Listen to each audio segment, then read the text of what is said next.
Now, there are, and you know this, there are a lot of things that are worth carrying forward in our lives from one season to the next, 1 year to the next. Good friends, good habits.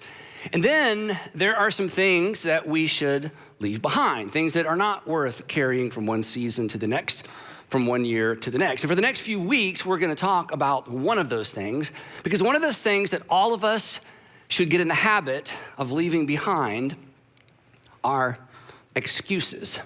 Excuses are like paper walls, that from a distance, they look like real obstacles. From a distance, they look impenetrable. From a distance, they look like we really don't have any choice but to do what we're doing or not to do what we're not doing, or to not try or to not try again. In fact, from a distance, an excuse looks like an actual reason.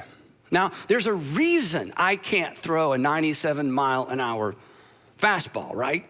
But there is no actual reason for me not to. Well, I'm not sure I know you well enough to finish that sentence, but there's some things that I need to do that, I have reasons for, but if you were to push a little bit, you may discover that my reasons aren't really good reasons. They're really just excuses. So excuses get passed off as reasons, and excuses easily become, in the real world, becauses. Because all of us have some becauses that we habitually hide behind when certain things come up, right? I mean, why don't you? Well, because. Well, why haven't you? Well, because. Why do you just keep on, with that? Well, because. Why don't you start? Because. Why don't you stop? Because. Why don't you just forgive her? Well, because, why did you quit? Why did you stay? Why did you choose to leave? Why don't you just tell him? Why don't you just tell her? Because. We've got becauses, excuses, pass himself off as reasons. And then in our real world vocabulary, they become causes, right? There's a fine line. We're going to talk about this for a few weeks. There's actually a fine line between a reason and an excuse. And one always disguises itself as the other. In fact, the way that we talk about or refer to excuses when we're talking about other people actually underscores this. So what do we say when we think somebody's, they're making up excuses? We just say, hey, you are making excuses. In other words, you don't have any real reasons. You're passing these off as reasons. We hear because. But the truth is, I see what's going on here. You are making excuses. That is, you are just making things up. Or we say, quit making excuses. You are fabricating things. You are inventing things. Again, and the implication is, these aren't real. You think they're real. You're trying to pass them off as real, but I see what's going on here, right? Implication, you're just making stuff up. You've created in your mind a paper wall, and you're trying to convince me that it's actually a real wall. You've created in your mind a paper wall, and you're trying to pass it off as an actual obstacle. What you're doing is you're dressing up an excuse. You're dressing up an excuse in an attempt to pass it off as a reason. And isn't it true? This is so easy to see in our children. It is so easy to see in our grandchildren. It was so easy for our parents to see in us, right, when we were children living at home. It's pretty easy to see when our employees are doing it, even when a friend is doing it, or a neighbor's doing it, or a boss. If you've ever been in one of those meetings, your boss, your manager calls everybody together, and they start explaining something, and they start giving the reasons, and you're smart. You see right through it. It's like, that's not a reason. You had to come up with a reason because you're busted. You had to come up with a reason because things aren't going well. Those aren't the actual reasons. Those are excuses, and you're disguising your excuses as a reason. In fact, this is so easy to see in other people. It's so easy to see in other people that some of you are thinking right now about who you hope is listening to this message.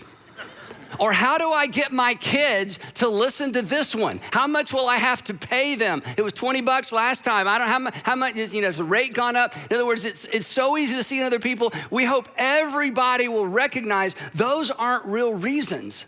Those are excuses that you're disguising as a reason. We can spot an excuse in somebody else a mile away. We can't see it 6 inches away in the mirror. What we say is the reason The reason. What we almost never say is, wouldn't this be refreshing? Well, my excuse is. So I thought as we get this started off, because this is so uncomfortable, right? In fact, some of you who are watching, you're like, I'm glad I'm not there for this because I can distract myself and I can, maybe change the subject. And I hope my person I'm watching with doesn't finish this because we've already had this discussion and he or she's already called me out on this.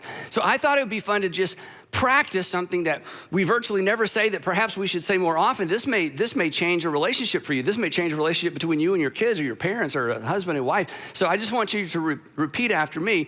And just look straight ahead, no elbows, no texting. Did you hear that? Just us, okay? Just repeat after me. My excuse is, yeah, a little more, we're old. My excuse is, so repeat after me. You know what, honey?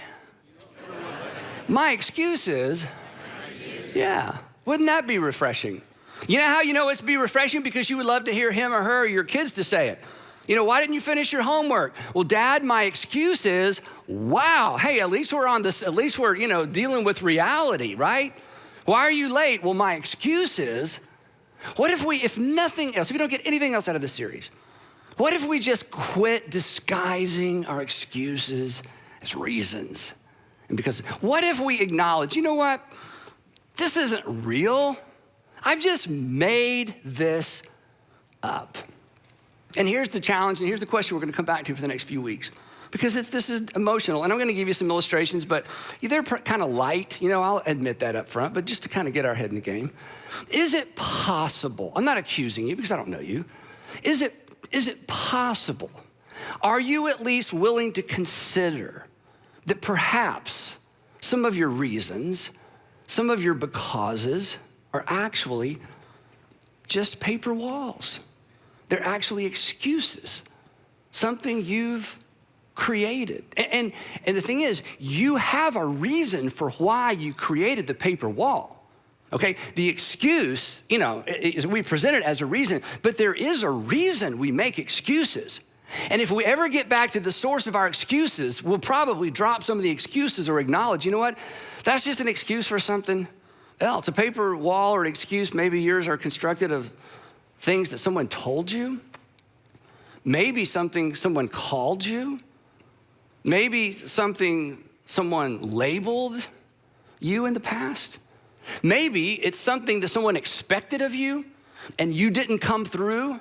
So now you're through, and anytime that topic or that challenge comes up, it's like, oh, no, because in your mind, I tried that and I failed. Nope, just not gonna do it.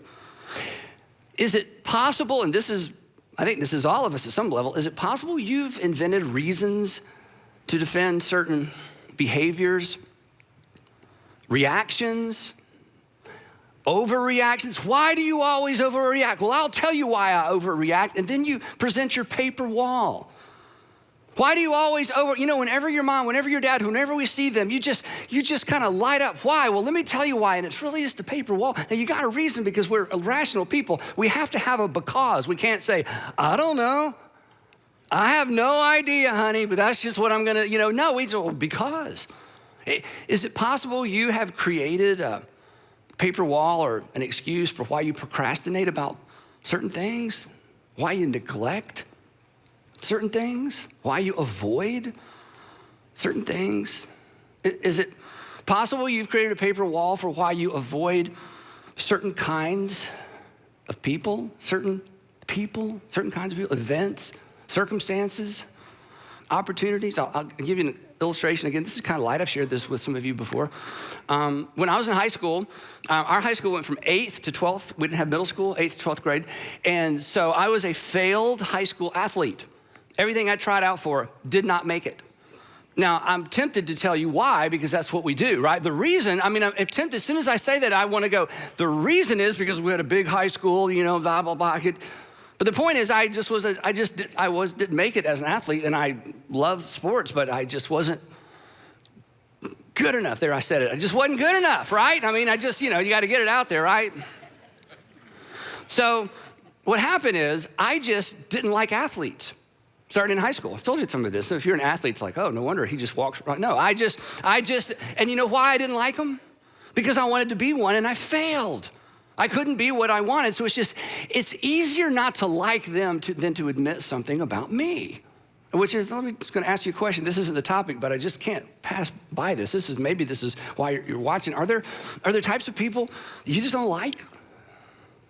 Rich people, pretty people, people who graduated, people who didn't graduate, college grads. Are there whole categories of people you don't like? You should pay attention to that because you think it's them. It's not. It's you. We're gonna come back to that. So just, put a little check mark by that, So here's what happened to me. So as I became, started doing ministry and got some kind of successful, I got invited to speak to all these sports franchises, college teams, and chaplains, do chapel before an NFL game. Teams would come to town. I get all these calls, and 100% of the time it's like, nope, I'm busy. Nope, I'm busy. Nope, I'm busy. I can't. I would love to lie. I would love to lie. I would not love to. I would be so intimidated. I don't even know who you are. I don't even know the rules to that game, okay? But I would love to, but I'm too busy, and I would pass off these opportunities to some of my friends. Oh, Andy, you're so humble. I'm so humble. It was just an excuse. I was just intimidated. I was just uncomfortable. Here's something. This is big. This is huge, okay? You know what is at the root of your excuses? And I know we've never met, but this is true of all excuses. At the root of an excuse is blaming something internal on something external. This is so insidious. It's something that's wrong with me, but it's so hard to look in the mirror to admit. So I decide it's not me, it's something out there. And the moment I decide it's something out there, I begin constructing a wall. And I think I'm protecting myself. I'm actually hemming myself in, and I'm keeping myself out of opportunities. And maybe relationships, and maybe better relationships, because of something I just won't admit to myself. You know what happens? I won't sounds like, well, I can't. The truth is I won't, but I'm not gonna say I won't. I just say, I can't. I'm afraid to try sounds like, well, then that's just not my thing. That's just not me. I don't really care about that. The truth is I'm afraid to try, but I'm not gonna say I'm afraid to try. I'm gonna say, that's just not my thing. And after a while, this becomes like a reality. Again, it's an excuse. It's a reason I've manufactured. It's a because I hide behind that you hide behind. So back to the sports thing for a second. So when Andrew and Garrett, my two sons, got interested in sports, I wanted them to be interested in music. They weren't interested in music. They were interested in sports because God's like, I'll show you. Anyway, so, which is fine. So they start playing baseball, they're 8, 9, 10 years old. So, they always want dads to be the coaches. Well, do you think I volunteered to coach my sons? Are you kids like, nope, you guys got this, they're 8 years old, I know. But, I'm left, ready for this one? Okay, don't laugh. I'll see if you can not laugh. I'm left-handed. I can't even borrow a glove. Get it? Because everybody's right-handed. Okay, yeah, you didn't get it. Anyway, I came up with all kind of paper walls, right? So then the coolest, or not coolest, the awful thing that turned out to be a cool thing happened. So Andrew, my oldest, is 10 years old, and they just moved up to kid pitch. Some of you remember kid pitch. This is when 10-year-olds throw baseballs at other 10-year-olds, okay? They call it kid pitch, but this is the kid pitching. Anyway, so kid pitch, it's the second game. I'm on the bleachers with my friend Dave, because I'm not about, I'm just gonna be, the dad fan. Second game, this dad, 3 bleachers down or 3 rows down, the umpire makes a call. Now, keep in mind, these boys are 10 years old, okay? 10 years old. And this dad goes berserk. He jumps down, he is standing behind the umpire, his hands are wrapped around the chain link fence, and he is screaming at the umpire. They are 10 years old, he's lost his mind. And the umpire turns around and says, okay, and he knew his name, he called him by name because he had done this before. He said, you need to sit down, I'm gonna throw you out of the park. And he's just, he throws his dad out of the park, says, leave the park. He says, we're holding the game, so you leave the park. And he's cussing, and I'm sitting there going, what have we signed our kids up for? Then our coach, daddy coach, comes out of the dugout, and he starts getting on the umpire about the call and throwing his buddy out. So the umpire, now some of you are like, yeah, seen this 1,000 times. Others of you are like, I'm not allowing my kids to play organized sports, okay? If I ever have kids. So then the umpire, I'm not making any of this up, umpire throws our coach out. You're out, leave the park. Then the assistant coach comes out, and this is almost a quote. So I guess if you're gonna throw him out, you're gonna throw me out too. Throws the assistant coach out, calls the game. The boys are 10 years old. They're like, this all happened within, a minute and a half, right? The game over. Now, they're 10 years old. Do you know what their biggest concern is? Are we still going to Brewster's? Does this mean we can't go to Brewster's? I mean, they're 10 years old. They want, that's an ice cream place for those of you who live in different parts of the country or the world. Yeah. So then the coaches, get the boys together and they're apologizing. The umpire walks out and says, you two, out of the park, you cannot come to the next 2 games. Yeah, he wasn't messing around. So there's Dave and I, and we were the only dads there, some moms, and it was an afternoon game. And the coaches come over and say to me, Andy, look, me and so-and-so, we're out. Would you and Dave coach the next 2 games? And I'm thinking, I know I can at least not get thrown out of the game. Okay, I think this is something that if the bar is as low as don't get thrown out of the park, I can do this. I got this. Now, my point in telling you is this. Because of some silly way I thought about myself, and again, you think I'm exaggerating? I promise I'm not. Because of, they're them and I can't do that, and these guys know all about baseball. Look at them, they're all professional, they used to be college athletes, and I don't measure. Because of some stupid, honestly, just paper wall, I almost missed out on one of the greatest joys of my life, because from that moment on, I started assistant coaching my boys' baseball teams. And when I look back on those pictures, and when I drive by those baseball parks, it is still emotional because of the joy to be with my sons, to learn. I mean, it's just that season is one of the greatest seasons of my life. And I'm telling you, I almost missed it because I thought, oh no, I can't. Now, here's the point. We all have these. And here's the thing. Do you know what's on the other side of this? We don't know. We just think we know. And because we think we know, we're like, I'm too afraid, I can't do that, I'm not talented enough, I didn't get education, I don't know anybody, whatever, right? So, is it possible? Just you gotta think about this. Is it possible you're missing out because you've walled yourself in? Is it possible that a because is actually an excuse? And you don't accept these from your children. You don't accept these from the people that you care about. You don't accept these at work. Why in the world would we accept these from people in the mirror, the person in the mirror? And maybe most importantly, why are we talking about this in church? Here's why. This is so important. There is a relationship between your ability, not your willingness. I want to be clear about this. There is a relationship between your ability to follow Jesus and your willingness to push through your paper walls and to acknowledge that your reasons are excuses, your becauses are actually excuses. And the reason I say that is because our excuses compete for lordship of our lives. An excuse can become your king. An excuse can become your master. An excuse can become your boss. Because you know what excuses do? Excuses tell you what you can't do. You can't do that. You shouldn't try that. You shouldn't try that again. You should not talk to him. You should not apologize. You should not acknowledge that. You should, you shouldn't, you should, you shouldn't. And next thing you know, your excuses are telling you what to do. You can't succeed at that. Nobody, somebody already tried. You remember what they said. You remember what they had said last time. Next thing you know, your excuses are your king. They're sitting on the throne of your life. And if you're a Christian, you could spend the rest of your life singing about King Jesus and serving King Excuse. Excuses, if you don't like that, the throne analogy, I'll modernize it. They can become a board of directors. Nah, don't try that. Don't talk to him. Don't talk to her. Don't show up for that. Don't go early.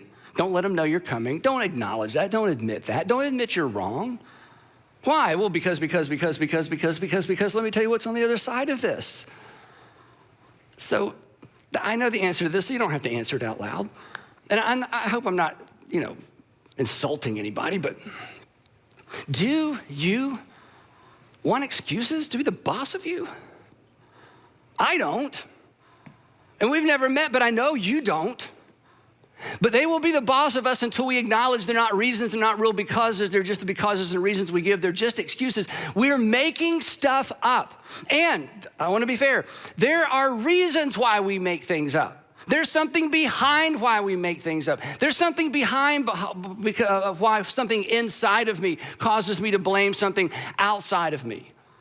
But either way, regardless of the reason, regardless of the cause, regardless of the fact that if I heard your story, I would say, oh my goodness, yeah, if that had happened to me, I have all kind of paper walls when it comes to relationships or money or sexuality or any other topic. I mean, I get it, goodness gracious, right? But in spite of that, you don't want excuses to be the boss of you. You don't want to get to the end of your life and look back and think, good grief, I spent my whole life behind this stupid wall that was nothing other than something I made up based on what somebody told me, something I believed, something I heard, something I read, something I was afraid of. So in the book of Hebrews, in the Old Testament, New Testament, the Bible's divided two parts. In the New Testament, the New Covenant, there's we call it a book. It's not really a book, it's a sermon called Hebrews. We don't know who wrote Hebrews. And in the document or the book of Hebrews, the author is trying to get some Jewish Christians not to use the difficult time they're going through as an excuse to quit following Jesus. Because they were following Jesus, they hit some bumps. There were some difficult things going on. So he's saying, look, please don't give up following Jesus because of these difficult things. That's not a good reason. That really, you're making an excuse. And in the midst of this conversation, in the midst of this document, he gives a general principle that whether you're a Bible person or not, a Christian person or not, this is just great advice. And here's what he says. He says, look, I know what's going on. I know you got a reason for your reasons. I know, you've got a reason why you're fabricating these excuses, but let us, this is so good, let us throw off everything that hinders. Let us, as you think about the future, as you think about moving forward, he says, I want you to throw off anything that hinders. And it's sort of an analogy. It's kind of a sports analogy, strangely enough. I don't use them much, but if they're in the Bible, I can't avoid them. Anyway, he's talking about running. He says, anything that hinders you from running, from racing, from staying in your lane, you just need to get rid of it. Rid yourself of every encumbrance. Rid yourself of anything that's an impediment that trips you up. And this is so fascinating, or as an example of, and the sin that so easily entangles. Now, if you used to be a Christian or you're exploring faith, what I'm gonna say next is so important as you think about moving forward. And maybe if you've been a Christian a long time, this will put some things in perspective. This word sin, if you follow Jesus through the Gospels, Jesus is very specific about what sin is. And he doesn't give a list. Here's 5 things not to do, here's 4 things. He doesn't do it that way. Do you know what sin was for Jesus? It's so consistent. Sin was anything that hurt someone. Sin was anything that hurt someone, and sin was anything that hurt you. Which makes sense because for God so loved the world and he loved the people in the world, then he doesn't want the people of the world to get hurt and he doesn't want them to hurt each other. And you're like a good parent, when you see somebody do something to one of your kids or one of your kids does something to a brother or sister that hurts them, you're not upset because they broke a rule. You're upset because your child got hurt, whether there was a rule about that or not. From now on, there's gonna be a rule, but we don't do that because it hurt your brother, hurt your sister. So anything that hurts another person, that's what sin is. And if you hurt yourself, from God's perspective, who loves you, that's a sin. Lying is a sin. Lying is a sin because you know what lying does? We talk about this. Lying breaks a relationship. You can't have a real relationship with somebody who lies to you. Lying breaks a relationship. Well, anything that breaks a relationship breaks God's heart because God's about relationship. So lying is a sin. And lying to yourself is a sin. Lying to yourself is a sin because lying to yourself hurts you. An excuse, if you want to look at it from this perspective, an excuse is really just a lie we tell ourselves about ourselves. I can't. I'm not good enough. I tried. I don't, a lie, an excuse. It's just a lie we tell ourselves. We tell the person in the mirror about ourselves. And when we lie to ourselves, we hurt ourselves. And when we hurt ourselves, we sin against ourselves. So when the author says, I want you to get rid of anything that's an impediment to you running your race and the sin that entangles you, it includes this. In fact, some of you have lied to yourself. You've got so many paper walls. In fact, before this series is over, maybe before this day is over, maybe we've already gotten there. Some things have already come to mind. You've lied to yourself. You've hurt yourself. which means, this is odd, but you owe yourself an apology. You should go home, sort of being facetious, but maybe this would help you. You need to go home and look in the mirror and apologize to yourself. You know what, I've been lying to you, Andy, and I've been holding you back. I've been making up things and calling them reasons they're not reasons. I've got all these becauses, but I've been lying to you. I'm not gonna lie to you anymore. I promise never to do it again. Because those aren't reasons. That's just stuff I made up, and I'm standing here behind it like I can't move forward. And it's because I'm believing something and telling myself something that's just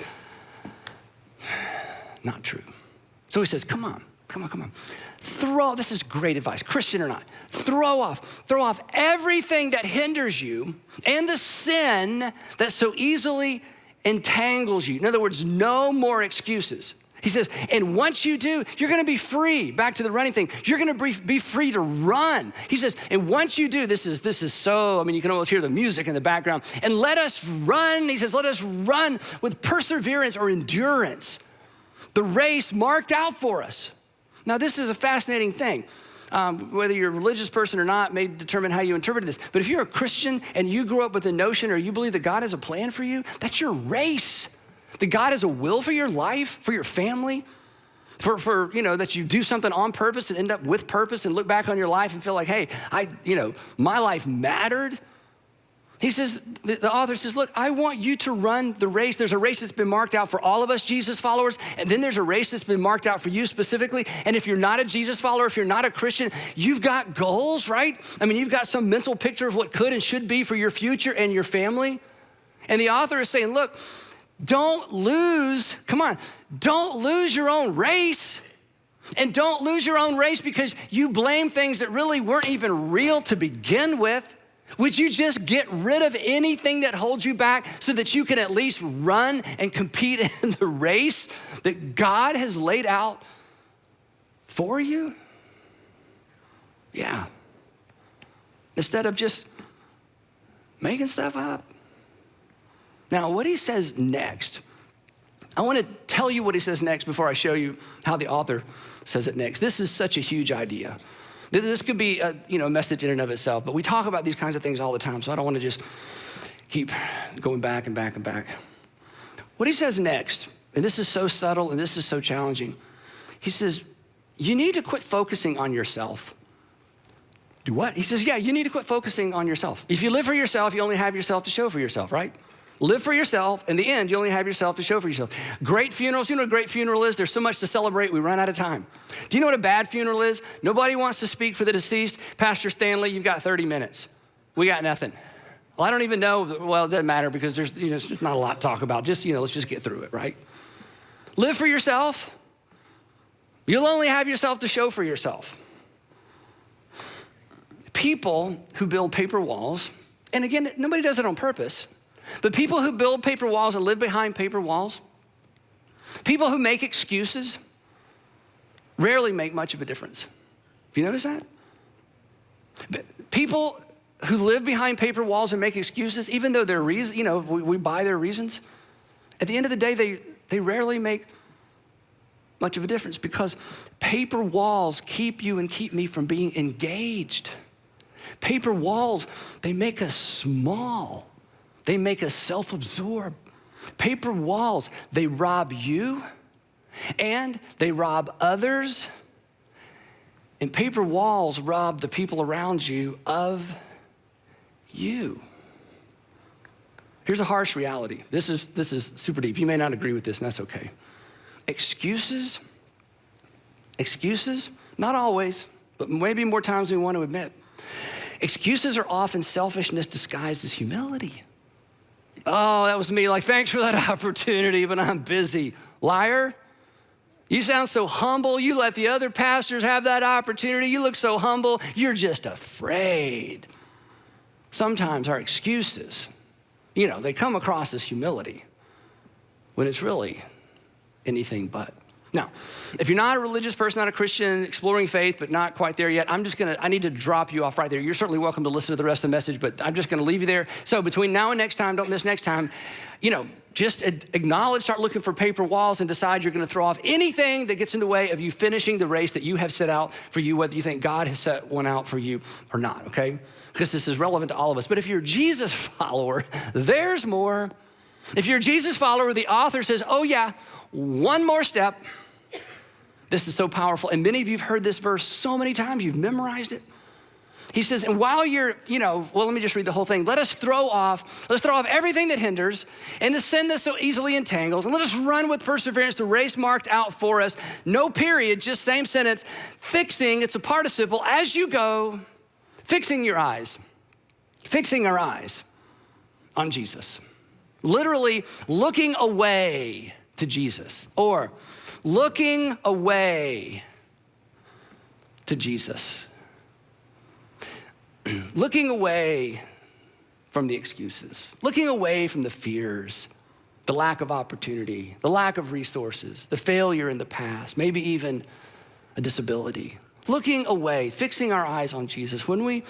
This is so powerful. When you fix your eyes on Jesus, or we talk about following Jesus, when you choose to follow Jesus, you will eventually have to stop manufacturing excuses.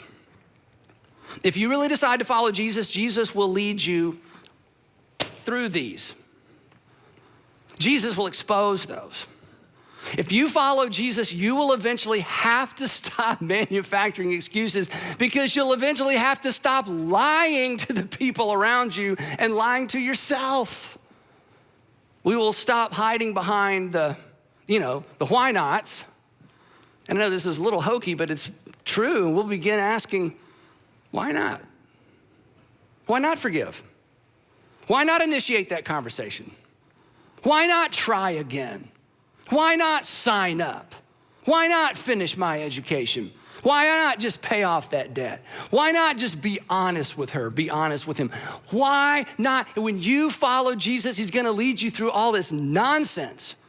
And what was so scary and what shut you down one minute, it's gonna be an opportunity the next, because he loves you.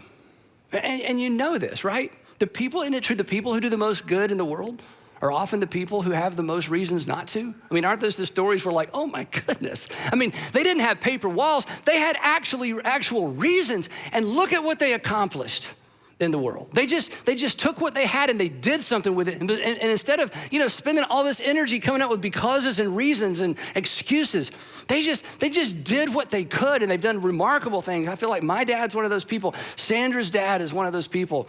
So you, dad, why don't you be one of those people? Mom, be one of those people. High school senior, be one of those people. Single adult, new to Atlanta, just be one of those people that decides, you know what? It doesn't matter what I have or don't have. I'm just not gonna live my life behind a fabricated reason and excuse. I'm almost done. There's a relationship between our ability to run our race with endurance and our willingness, and it's willingness, it's not ability, and our willingness to acknowledge that we're living behind paper walls. There's an undeniable relationship between your ability to become what you want to become and to fulfill your potential, whether it's spiritual or not. There's a relationship between that and your willingness to acknowledge excuses for what they are. And then for those of us who are Jesus followers, there's a relationship between our ability, not our willingness, our ability to follow Jesus, and our willingness to acknowledge an excuse for what it really is, something that hinders us. So, whether you're a religious person or not, Christian or not, here's what we can all agree on. We all need to shut down the excuse factory. We all need to get in the habit of saying, well, my excuse is, my excuse is, I've never been, my excuse up until now has been, because they just weigh you down, they hold you back, they rob you of potential, and you know what? They make you small. They make us small. They make us self-centered. And we pass it off or try to pass it off as humility. Some things are worth carrying forward season to season. Some things are worth carrying forward year to year. Excuses are not one of those things. They need to be left behind. And if you choose to leave them behind, you'll be better off. And if you choose to leave them behind, your family will be better off, or your future family will be better off. And if we all decide to leave them behind, the world will be a better place because we will be free to follow our Savior instead of saying no for reasons that are no reason at all. So, let's shut down the excuse factory. Let's move beyond our paper walls. And in part 2, I'll start the process of telling you how. So don't miss part 2 of paper walls, moving beyond the excuses that hold you back. Before you go, 3 questions to keep the conversation going, or maybe to get the conversation going with the folks that you're watching today. Number 1, if you ever exposed and discarded a personal excuse, in other words, maybe you're listening to this going, hey, I did that one time. I realized that there was something, I used this excuse for a long time, and I finally realized, no, this is just an excuse. If you've been through this process, you should share that with your family, or you should share that with the people in your small group, because some of that's gonna be in common with what we talk about next time. Number 2, during the message, were you reminded of something you tell yourself as a way to avoid responsibility or opportunity? Number 3, have you been lying to yourself? Do you owe yourself an apology? Parents, grandparents, one of the most important things we can teach our kids is how to discern or differentiate between an excuse and a reason. And one of the best ways to teach it is to model it. So let's go first, and let's go first out loud. Let's not run the risk of losing our own race. Heavenly Father, thank you for the reminder. Thanks for calling us out from behind the things that we hide behind. Father, we all struggle with this at some level. We are insecure, we're afraid, we have failures. It was a failed relationship and failed financially. We tried, somebody made fun of us. There's all kinds of things. And Father, we know it's kind of silly, but it is real, real, real. So give us eyes to see. Give us the courage to respond. And I pray that as a result of our time together today, as a result of our time together through this series, that we would be free to live the life you've called us to live. And that we would model for the next generation what it looks like to punch through the paper walls in Jesus' name. Amen.